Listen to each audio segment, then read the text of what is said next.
Friends, Radhe Radhe.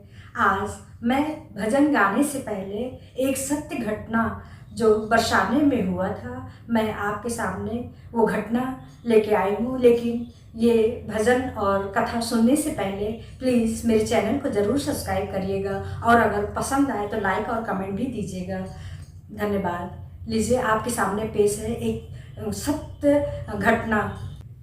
Friends, बरसाने में एक साहूकार रहता था जिसके पास धन दौलत पैसा रुपए की कोई कमी नहीं था। बाजार में अच्छी खासी दुकान थी, 3 बेटे और 3 बहुएं भी थी। हर तरफ से वो खुशहाल था, लेकिन वो अंदर आत्मा से बड़ा ही दुखी रहता था। उसका चेहरा हमेशा उतरा ही रहता था। दुकान पे जब भी बैठे वो लगता था कहीं सोच में बैठा हुआ है। एक दिन एक ऋषि मुनि उधर से जा रहे थे। उन्होंने सोचा कि अरे, इतना बड़ा साहूकार होते हुए भी इसका चेहरा क्यों उतरा हुआ है। उनका मन नहीं माना और वो दुकान पे आ गए। उन्होंने पूछा, साहूकार क्या बात है, तो इतना चिंतित क्यों लग रहा है। साहूकार ने कहा, कुछ नहीं ऋषिवर, बताइए क्या सेवा करूँ आपका। बोला, ऋषि बोले, मेरा कोई सेवा न कर, तू अपनी बात बता, तू क्यों इतना चिंतित लग रहा है। साहूकार के आंखों में आंसू आ गया और बोला, मेरे 3 बेटे 3 बहुएं, अच्छी खासी दुकान है, पर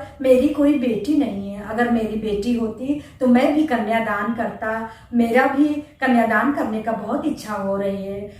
ऋषि मुनि ने कहा, इतनी सी बात, घर में तेरी बेटी होते हुए तो इतनी सी बात के लिए दुखी है। संसार की बेटी तो हाथ छोड़ के जा भी सकती है, लेकिन किशोरी जी को तू अपना बेटी बना ले, वो तेरे मरने के बाद भी तेरा साथ देंगी। ये बात सुनकर साहूकार का मन एकदम भावविभोर उठा और उसके हृदय में ये बात लग गई।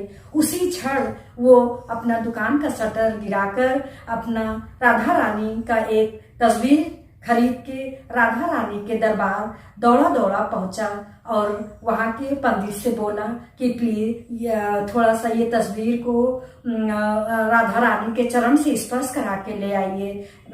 ऋषि मुनि ने ऐसा ही किया। वहां के पंडित ने कुछ पुष्प के साथ राधा रानी का तस्वीर साहूकार को लाके दिया। साहूकार जैसे ही वो तस्वीर लाया, उसका मन गदगद हो गया। आज वो खुशी का उसका ठिकाना नहीं था। वो दौड़ा दौड़ा घर आया और अपने जहाँ वो सोता था अपने दीवार पे टांग दिया। अब क्या बात थी, हर रोज वो रोज सुबह उठता और राधे राधे, खाते समय भी राधे राधे, दुकान पे किसी को सौदा देता तो राधे राधे, हर वक्त उसका राधे राधे राधे राधे ही चलता रहता और वो प्रसन्न रहने लगा। ऐसे एक दिन किसी ने पूछा कि क्या बात है साहूकार, पहले तो तू बहुत दुखी रहता था, लेकिन अब ऐसा क्या हो गया, देखते ही तू हमेशा प्रसन्न रहता है।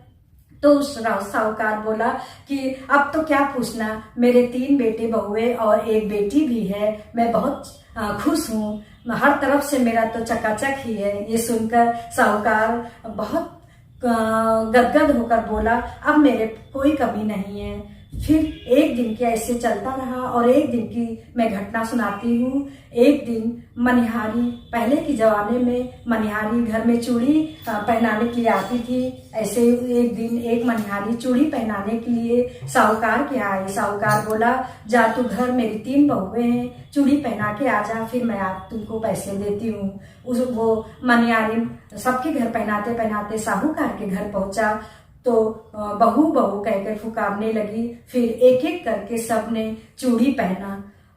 जब छोटी बहू पहन के जाने लगी, उसी वक्त एक छोटी सी कन्या मनिहारी का चुंदरी खींचने लगी और बोली, मुझे भी चूड़ी पहना दे, मैं भी चूड़ी पहन ले। जैसे ही मनिहारी पलट के देखी, इतनी सुंदर प्यारी सी कन्या देख के वो तो भाव विभोर हो गई और कही, ये कौन आ गया, हो सकता है सेठ के यहाँ कोई रिश्तेदार आया हो, उसकी बेटी हो। उसने झट से छोटी नन्ही नन्ही चूड़ी निकाला और उस नन्ही सी कन्या, प्यारी सी कन्या को पहना दिया और गोदी में प्यार करके वो मनिहारी सेठ के यहाँ पैसा लेने चली गई।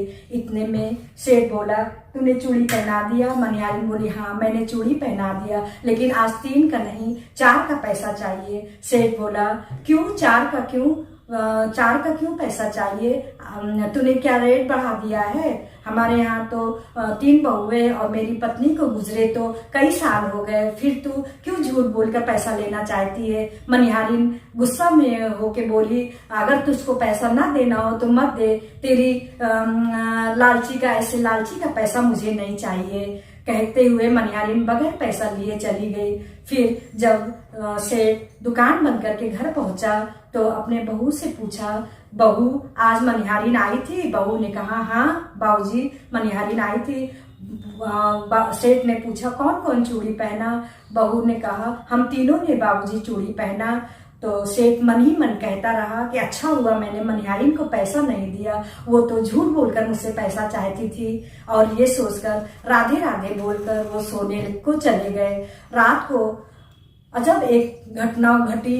रात को एक स्वप्न आया जिसमें राधा रानी बिलक बिलक के रो रही हैं और मानो उनका चेहरा बड़ा उदास है और कह रही हो, बाबूजी आपने आज बेटी का कर्ज नहीं उतारा, आपने मनिहारिन को पैसा नहीं दिया, मैं तो अपना बाबूजी का घर समझ के चूड़ी पहनने आई थी। बाबूजी का आँख अचानक खुलता है, जब इधर उधर देखते हैं तो उन्हें कोई दिखाई नहीं देता। लेकिन ये बात जब उनको पूछने लगे, बेटा क्या बात है, आज तो चेहरा बड़ा उदास करके आई है, क्या हुआ? फिर राधा रानी बोली, बाबूजी मैं तो अपने बाबूजी का घर समझ के चूड़ी पहनने आई थी, लेकिन आपने उनका मोल नहीं दिया।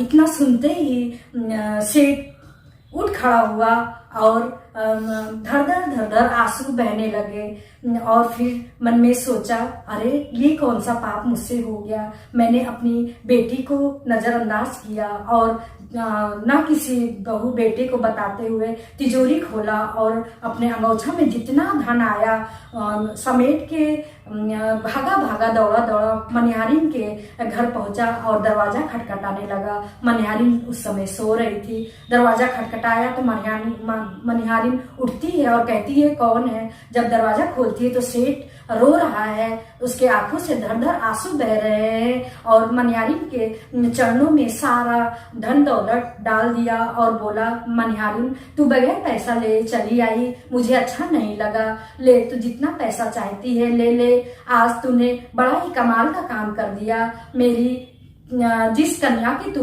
जिक्र कर रही थी वो कोई और नहीं, मेरी प्यारी राधिका रानी ही थी। मनिहारिन ने सुना तो वो भी सोचने लगी कि बताइए आज मैंने राधा रानी को चूड़ी पहनाई।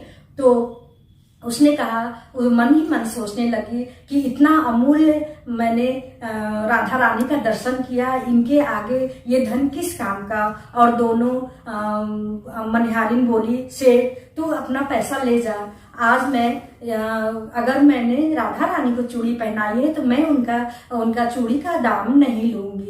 ऐसे दोनों की आंख में आंसू बहने लगे और दोनों ने अपना घर छोड़ दिया और राधा रानी ऐसे ही सबके साथ रिश्ता निभाती हैं। बस मैं यही कहना चाहती हूँ कि भगवान को आप लोग अपनाइए, अपना बना के तो देखिए, वो जरूर रिश्ता निभाएंगे।